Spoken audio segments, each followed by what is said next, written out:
Hola, chicas! A big summertime hola to you all today.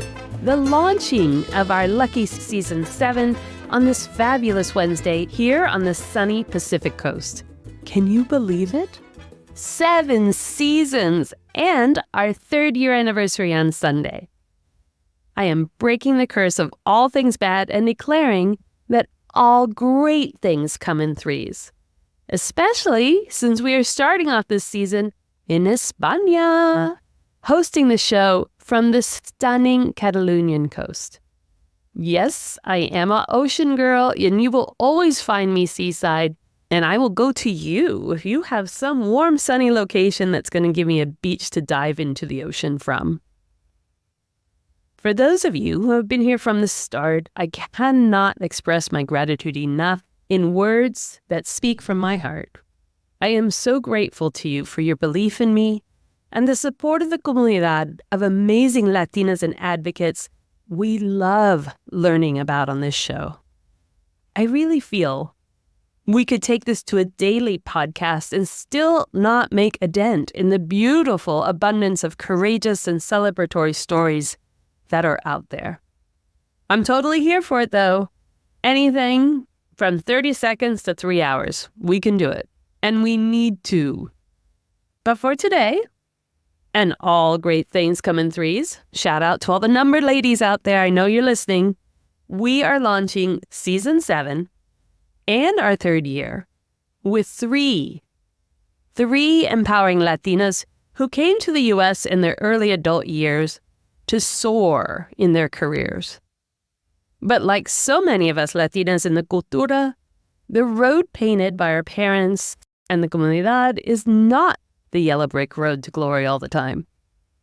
Often, the demand to get a good education, even graduate degrees, followed by a corporate job, can lead to burnout, boredom, and the desire to do something greater and more authentic.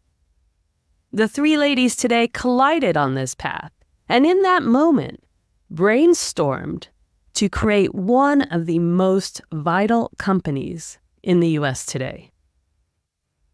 Wendy Betancourt and Lisa de La Paz from Cuba and Amy Perez from Ecuador are here today as the 3 co-founders of Fluentica, a New York-based intercultural marketing agency focused on bridging the cultural divide between U.S. big brands and Hispanic and Latina small businesses, to elevate them to newfound success by cultivating cultural capital.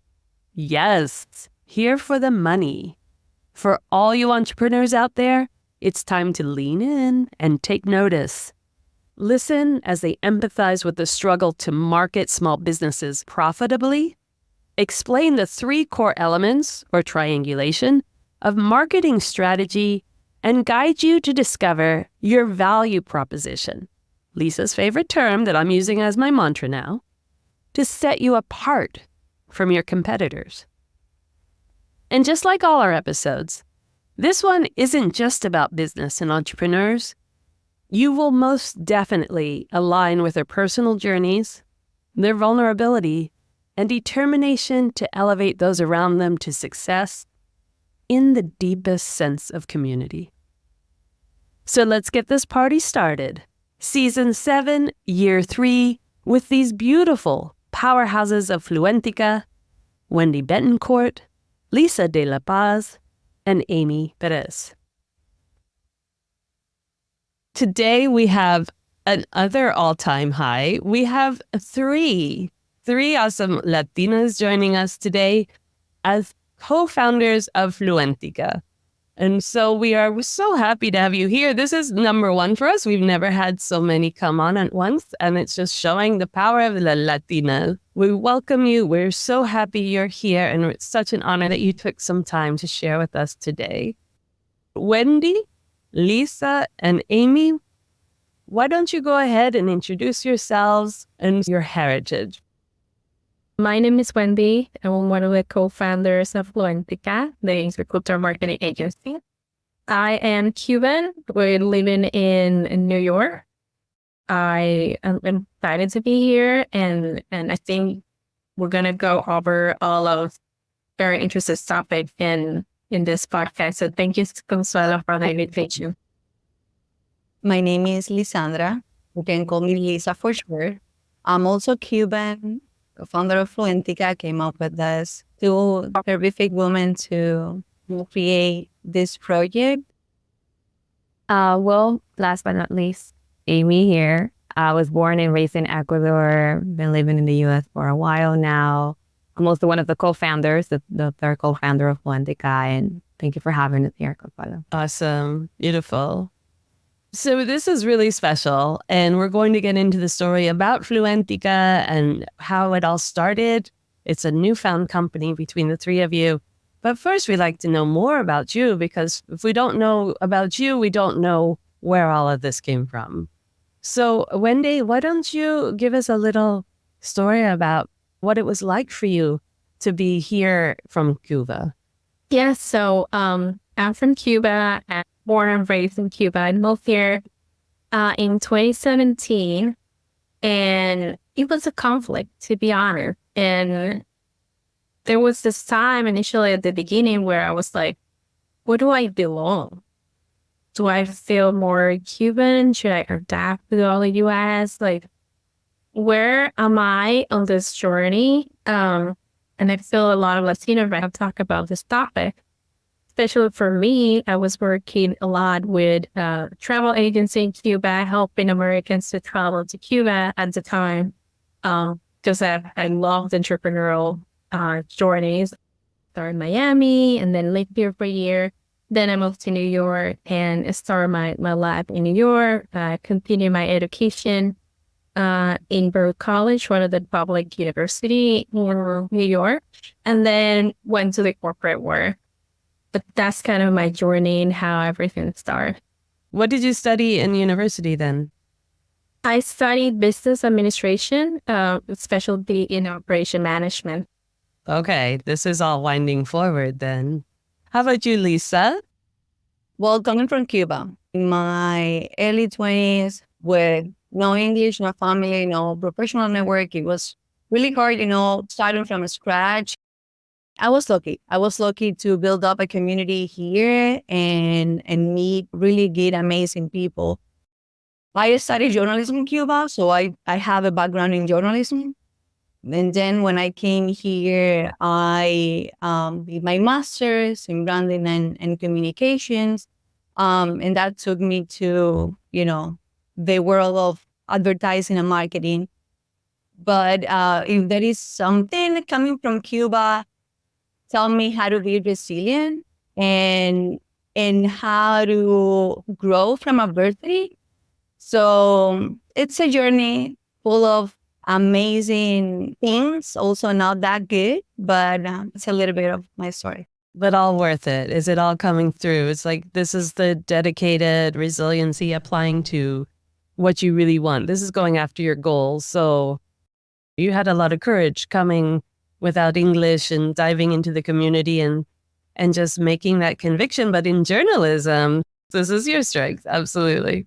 And Amy, how about you? So I was born and raised in Ecuador. I came here during my teenage phase. So you can imagine how hard it was to try to understand myself as a teenager and then understand myself in the cultural context in New York.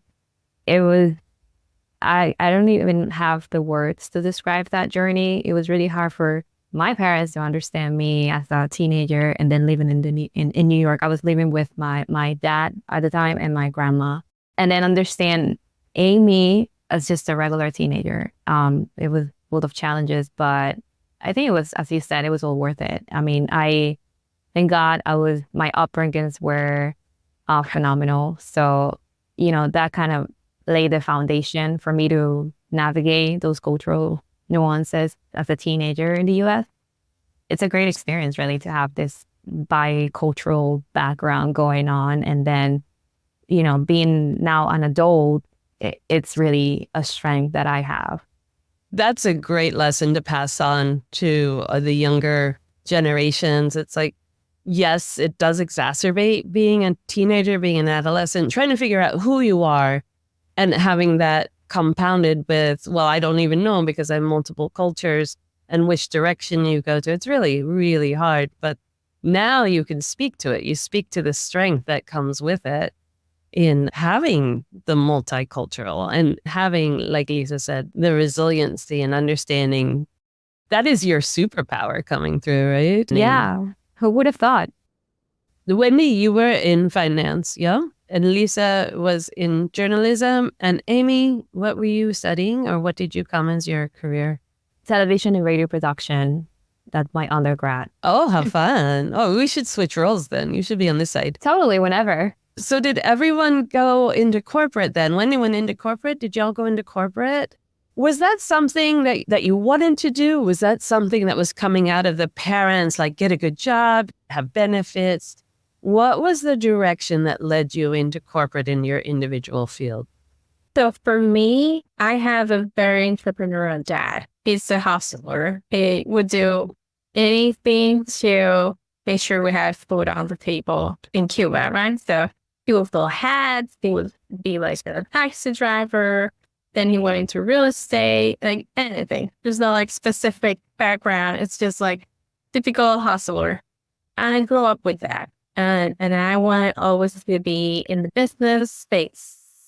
And I always say, once I arrived to the US, I'm going to do a business. But once I arrived here, everybody around me, he would say, no, you have to go to school. You have to go to school. You have to go professional career. And then you have to work for corporate. And then, everything will fall in your lap. But that's the past. That's how you do it in the US. That's how you will become successful in the US. And I did that. So I started looking for options to how to continue my education. In Cuba, I was studying accounting. And then here, because I like business, I went through the business route. But that's how everything started in corporate. Like the influence. It wasn't my first choice, but it was a secure choice. It was always the backup. Yes, you want to do business. Yes, you do it, but later. Once you have a degree and once you have corporate experience, and when you have something secure that you can always go back to. That was the mentality for my family, for my friends. And that's the path that I found. Yeah, that's definitely that security of we came here for a reason, and the reason is security. And also, did anyone's family see it as a way of earning respect by the people here? I know that personally. I had that where my mom was like, no, if you don't have this, this, and this, we won't have respect. We won't have respect. Not you, but she included herself in everything. Was that anybody's experience? So in Cuba, they are very education focused. Because, education there is one of the main pillars, right, of the system. I was also a very good student. I loved school. Yeah. I always wanted to accomplish. Like I really linked success with, being good at school, being good at, like having a career, being successful. So when I came here, it was the same thing for me. Like I really wanted to study here. I wanted to pursue, a master's degree. And I thought that by doing that, by accomplishing that, I was going to be successful. And then when I got to the corporate world, I was like, this is not what I was expecting. Like there is something missing here. I wanted more. It was a little bit frustrating because I always thought that if you, follow the right steps and, do everything that you're supposed to do to be successful in your career, your life, that was, the way. But it was definitely not. The outcome wasn't what I was expecting. And that's why we're here. But yeah. Right. I feel that because you go through university and you're proving yourself. And then you enter corporate and it's as though you have to prove yourself all over again. Or even worse, that there's already an established bias of no matter how much you try to prove yourself, no one's going to take you at the level of intelligence and brilliance that you actually have. There's that bias. If you're not from here, if you don't have English as your first language, if you're not a man, there's so many things that you're walking into that, no one really speaks to, right? Amy already decided you wanted to go into get your master's. Was that from coming out of corporate, or did you see that as a transition? Well, multiple factors play into my decision to go after a master's degree. One, my undergrad in television and radio production is, as you know, a male-dominated industry. So the gigs were on and off some days, the typical role for a woman in that industry, it was more like video editing, those things. I wanted to become more like a producer, writer, director. In that journey, I found myself in working for a law firm as a video producer. And I was also running ads and doing some marketing for that law firm. So I'm like, I like this, I'm not just, producing videos, but also marketing those videos. And I'm a huge believer in education. So I was like, you know what? I'm going to go to school for this. I really want to amplify this. And the rest is history. Oh, awesome. Okay, that's a great story. The three of you have a great story coming together. What started this direction towards what you became so passionate about that you wanted to found Fluentica? When Fluentica was created, this concept, these ideas, and the seed of Fluentica was born when we were, in our corporate jobs. But we knew that we wanted to create something more. It was an interesting connection. I met Wendy because we're both, Cubans, and we had a common friend who introduced us. And then I met Amy in the master's program, branding and integrated communication. There's a disconnect for the Hispanic and Latino communities to get involved, to come to the top in marketing and getting their businesses exposed. And what's the current number? It says $3.2 trillion buying power. And yet that gap, right? That gap. So where do you think that's coming from? Where do you think the struggle is for the comunidad, for business owners to be able to promote themselves? Is it the system, or is it something that's part of the cultura, that self-promotion and getting out into the market? More than 50% of the small businesses in the U.S. in the last years have been run by Hispanics, and they still see marketing as a top challenge.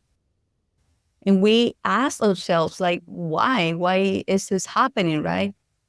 And we got to the conclusion that it's actually a cultural disconnection, cultural barriers, because it's exactly the same what happens on the consumer side.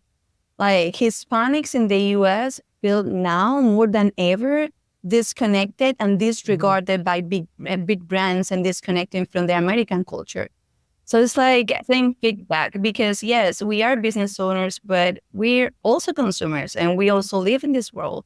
And if we feel disconnected and we feel that nothing that comes from outside our community, it's actually going to help us, we're not gonna try anything else. We're not gonna try, marketing to expand my audience, to expand my market. It's something that blindsided by society, but at the same time, they're also losing opportunity to actually, grow their businesses by being disconnected and disregarded. And this is why we wanted to create this bridge, right? Like, how can we help our community from the consumer perspective, but also from the business owner perspective? We're going to help you, business owner, to really understand that marketing is a powerful tool for you to expand your business, to expand your audience, but also for consumers, for Hispanic consumers, we want you to feel connected to these big brands. So we can help big brands to actually, feel connected to the consumers and speak their own language, the Hispanic consumers. So it's actually a concept that we developed, or it was just an idea that it came out of a necessity of a problem, of how, ourselves as marketeers, as business owners can actually, understand the struggles, but also from the perspective of the consumers of the Hispanic community. We can actually, have both insights, and we can be that middle ground for both brands and Hispanic consumers. Yeah, that brings up a really solid point. And then that makes me get more excited because you forget on both sides, both as consumers and as business owners, you're still a consumer, but knowing the American brands, American companies, total oversight, disregard, and they're feeling it. The comunidad's feeling it, that like disrespect to that point. But then also going in the other direction as business owners, being able to get out and understand the power of the marketing. Amy, what do you think is the best or your strongest as Fluentica? What is your strongest point in creating that bridge? Because I feel like the Latinidad is very based in trust as well. How are you establishing trust with the business owners to have them understand the power, like you say, the power of marketing and promoting their business? Well, I'm glad you mentioned trust. I think that's exactly what we strive for when it comes to helping Hispanic business owners thrive in the U.S. market, because that's exactly one of the barriers. There are not too many agencies out there that are willing to work with Hispanic business owners. One, because, most times they don't have the budget. Agencies charge a crazy fee just to work on some marketing efforts that are not fit for the small businesses, I would say, in most cases. I don't want to put every agency in the same basket, but mostly yes. So the way that we approach our clients is by being completely transparent about what we're going to do, how we're going to do it, basically answering all the W's, all the 5 W's, like how, when, why, who, and what. We are educators when it comes to establishing that trust. We explain in them what marketing is, how that's going to help them. Maybe if we have to audit their accounts, their social media or website or whatever, we do it just because we do really want to establish that relationship from the beginning. That transparency factor plays a big role into how we establish that, first impression. Whereas if there's another agency working for them that's not, that doesn't understand that Hispanic or Latinos need to feel that trust, they just go with the flow. They're like, oh yeah, you should work on social media and do this and do that and just follow the trends. And whereas, we have to take a step back and educate them about marketing and how that's going to work and timelines and this and that. And I think that has helped us establish really good relationships with our clients. Beautiful. Yeah, you make that personal relationship first and everything else is tools to get them to their outcome. Each one of you has, from having multicultural background, a lot of superpowers. You bring a lot more to the table than people who are accustomed to just being raised here for generations. How does that translate as a business? Because they must be bringing that same superpower in their businesses. How do you see, for an example, a business that is completely different than something you would find here typically in the U.S.? It's also interesting when we talk about being bicultural or multicultural. Now, how can you open yourself to another culture and understand a different culture that it's not necessarily the culture you were born in? It's the same thing with businesses. You just have to understand them just as people. And that's why strategy, in this case, for example, is important, right?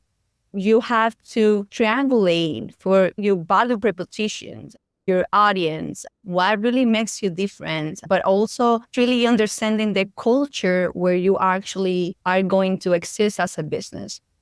It's always a matter of understanding the business and the category, the audience, and really get, to know them. It's not simple, but it's a formula Yeah, I was going to say, it's not simple. You just added a whole other layer of learning. It's like you keep going backwards, but maybe that's what we all needed to learn, right? We come up with these great ideas as a business and we want to jump right into the business. But really, we should have done a lot more education, like you were saying, in a business strategy and understanding your valuations before you even get there, to know your competition, know the other culture, know how they do business. So you're expanding these businesses cross-culturally when it comes to their consumer clients, if B2B or B2C, that they're going multicultural. Amy, what do you think has been in this newly founded, because this is 1-year-old Fluentica, what has been the one experience that you've had that made you feel like, yeah, we are needed. This is making me feel validated and enthused to keep going in this direction? I would say many experiences, but I just wanted to mention, kind of backing up a little bit also with the question that you had. Culture goes beyond language barriers. What we do, yes, that's our first, our priority to help Hispanics thrive in the U.S. market. But also, as marketers, we also see culture in everything we do, in every, music, food, anything really is culture. So let's say, we're working for a specific industry. What's going on in that industry? How do they interact? Where do they like to hang out, or what do they like to read? Yeah. All that fixed culture. So we did that for one of our clients, and it was actually our first client. And that's when we kind of, I think, all had that aha moment where we're like, okay, culture really matters here. So besides doing marketing things, numbers and setting up dashboards, website, et cetera, we actually got to talk to people that were in that industry and discovered that there are so many other things outside of that state where this specific company was born. So in understanding all those cultural nuances in that industry, we were able to get that company out of that state and grow. From point zero, they just keep going up, and up. And that's because of, I think Lisa mentioned, the work that's behind all those tactics. What do you all envision this company, Fluentica, being like in 5 years? We want to really see Hispanics thriving, and not, again, Hispanics, yes, because, we're Latinas. Yes. Obviously, we want to see our people going places. But also all these small businesses, startups that are struggling to grow, we really want to be there to help them, and walk away with that feeling of, I helped a company that was founded by women or Latinas, Latinos. It's really gratifying to have that, feeling that you accomplished something for somebody else. Mm-hmm. Absolutely. Is that education being brought into the business owners of like, yes, you can compete in this market. You can become mainstream and beyond your own community.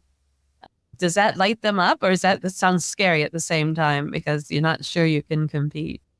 Occasionally, we have seen that hesitation coming from prospects, thinking that they won't be able to accomplish, their goals and their dreams. And I understand. I think we all understand. We've all been there. We're Latinas. So we know that we have been told many times that we can't do something. So we are used to, getting rid of those negative thoughts. And that's kind of how we take that hesitation from our prospect or clients. Whenever they say, no, we can't do that because, we're not that big, or it's not really worth it. We're like, yes, it's possible. Look at the numbers. It's possible. But you kind of need to be patient because, in order to get to point Z, you got to go through the entire alphabet, basically. So that's, that transparency factor, again, with the education factor, alleviates their burden, thinking that they can't accomplish a certain goal. When we think of marketing, we think of selling our idea to whoever the community or the buyers will be, rather than asking them, what do they want? Even though you have your own idea. I think the common misconception of business owners is that they think just because they have a business, they have a brand. And these are two different things. And that's when the education factor comes in. So having a business, everybody's selling cell phones or shoes or whatever. But then do you have a story to tell? Stories move the masses. Is there anything that behind your product that can connect to the audience that you want to target or sell your product to? And that's I think one of the major challenges with small businesses, especially more than startups. They think just because they're selling something, people are going to buy it. And unfortunately nowadays, especially nowadays, it doesn't work like that. With social media and people connecting even more through social media with their personal stories. What's selling here is really the story behind your brand, not really the product. I think that's coming in with my next question, because when you were saying figure out what they want and give them what they want, I was wondering to myself, well, how do you keep your authenticity then? How do you keep your mission then if you're meeting the goals or the pain points or the service that others want? And is that what the brand strategy is using your authenticity and your story as the baseline to give them what they need? Is that on point? Everything that you've mentioned, it's what brand strategy is exactly. Like brand strategy, it's maybe that internal work of a brand that it's going to really understand, create a strong foundation, right? For that external messaging to go out and be effective to the people that you are targeting, basically. So it's a translation, as I mentioned before, of like really your value proposition, what makes you different. But sometimes it's that expanding that opportunity that your competitors may be taking advantage of, or that you see they're not doing. It's really understanding how the market works, but also how with your idea, with your story, your product can actually tap into that opportunity, right? No, I get it. You're doing great, because it is. It's like now it feels like we're playing a game, because you're trying to figure out basically how you're going to win and what steps you need to take and who do you have to collaborate with and to trust who you are is of value to other people. It's getting much more fascinating, because I came in with, here it is, go sell it as the idea of marketing, which I'm sure is what you probably get from a lot of people. But now it's like all the nuances, all the little pieces, it really begins even to feel more personal from the business owner point of view. Before we go into a different question, I just want to add that that's exactly what Fluentica is. So Fluentica, as we say, is a state of moving, adapting, and evolving without losing your roots. It was just funny that you mentioned, like, how do you do it without losing your roots? Yeah. That's exactly what we do. So like interculturality, you navigate it, but you also embrace your roots while you're at it. That's the power. The culture, the roots that we have is the power. It's bringing something completely different to the table, which makes it unique, which makes it enticing, which makes it scale. So we've been talking brand strategy for business owners, and we were talking about individuality. But now I'm going to drop this question for you, because we know a little bit about you. The audience wants to know you individually. What is something about you that they would never see coming? It's hard to show vulnerability as a Latina entrepreneur in the U.S. So it's like at least my brain is wired to like, not show weaknesses in me and like always show like, I know my thing, like the back of my hand. So when you put us on the spot with that question, I'm like, oh my God, my brain is not braining right now because I'm not used to this type of questions. Like I'm not used to showing that side of me when I'm talking about, my professional background. So props to you for that question, really. Is this my value proposition right now? Is this something I go with? I'm going to put that on a Great. t-shirt. I love that. I love that term. I'm never going to forget it. Value proposition. Life is a challenge, and the fact that you overcame your fear and you put yourself in this kind of situations where you had to be, you know, more outspoken, more out there, and overcome that fear, it makes me think of embrace problems and challenges, because you always going to grow from them. So people is always going to repel and avoid problems, avoid challenges. But something, you know, I personally like to do is it's also embrace those problems, those fears, those, you know, sometimes feelings, because that means I'm going to put myself, you know, in a situation where I have to overcome all of these fears, problem challenges, but also growth, right? It's a lot of chaos, but at the same time, it's that chaos leads to growth. And that applies as well for brands. All the brand strategy that we talked about before starts from a problem. A business starts from a problem, from out of something that a need, right? We can project that to every, you know, stage of life, or, you know, in business as well. The solution that you find for your problem is going to make you grow. When you were little, did you always like hanging out with older people because they knew more and then you can learn from them more? Well, I was raised by my grandmother. It was her and me. So I was always with her trying to learn at that point. But yeah, I love the relationship that I had with her. And I think the abuelitas are very good problem solving with very little resources. They can just come up with something. I think that's in our DNA, but that's what makes us good business owners, right? Because it's like you think really fast on your feet because you don't have the privilege to just, you know, wait. Yeah. I remember one day I was very sick, and in Cuba, sometimes finding, you know, food or even specific food is like it's very complicated. And she wanted to make me a chicken soup for my cold, and we didn't have chicken in the house. Yeah. I don't know how. I don't know where he came back home with chicken. And, you know, it's like, it's that kind of resilience and perseverance and love, because everything we, you know, also do in life is out of passion, but also out of, you know, love. So that's also part of our culture. Oh, thank you for that. I love that. Oh, ladies, this has been fantastic. I love to get to know the people, because your value as a person is more important than anything that you do. But you're going to be doing amazing things with Fluentica. I'm just so excited to see the rise in the businesses.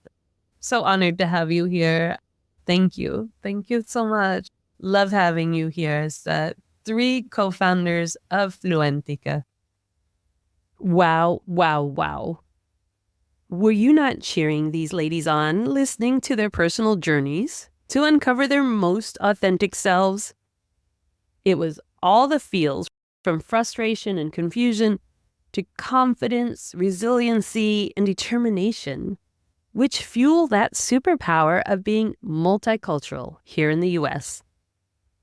Who could you possibly want more to guide you in raising your business to new heights than these 3 women who have walked that path, know the struggles personally of finding your authentic self in life and business, and have literally set their sights on helping you flourish for the sake of wanting you to succeed.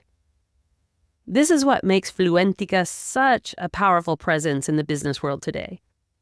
The business vivacity of Wendy, who always envisioned herself as an entrepreneur, the problem-solving mindset of Lisa, and the cultural, empowering motivation of Amy. All 3 combining into a force for success for Latine and Hispanic small businesses. You can reach out to Fluentica team on their website at www.fluenticanyc.com. There's that shout out to the New York base, and on their social media sites of LinkedIn, Facebook, and Instagram. These are all linked in the show notes of this episode, along with their bio, so you can quickly click through and get in touch with your gurus to glory, raising your business to new heights. Join us next week as we dive into the gems from today's episode that make us stop and consider our own personal journeys to authenticity. Within each full-length conversation are perfect life lessons and inspiration that apply to all of us. So join in the Pod Club next week for our 15-minute episode showcasing the wisdom of Wendy Betancourt, Lisa de la Paz, and Amy Perez, the superpowers of Fluentica. Step into your truth, ladies. Ciao. We love that you have subscribed to this podcast and continue to champion women who understand the life of all things Latina. Be sure to follow and subscribe to the Encuentras Your Voice podcast so you don't miss a single episode. They will automatically drop into your listening device each week. And we'd really, really appreciate if you take a moment to add to the reviews that we already have. Tell us what you like, tell us what you're hoping to hear, and we will get there. Share this with your friends and family to help us grow our comunidad, and keep following us on our social media to Encuentras Your Voice. We are so grateful to you for helping us grow this community and would love to learn of all the amazing Latinas who you know are creating the world we thrive in. So reach out to me on social media at Encuentras Your Voice, and let's keep leaning into our authenticity in pride. Help us make Encuentras Your Voice the place where you are 100% represented.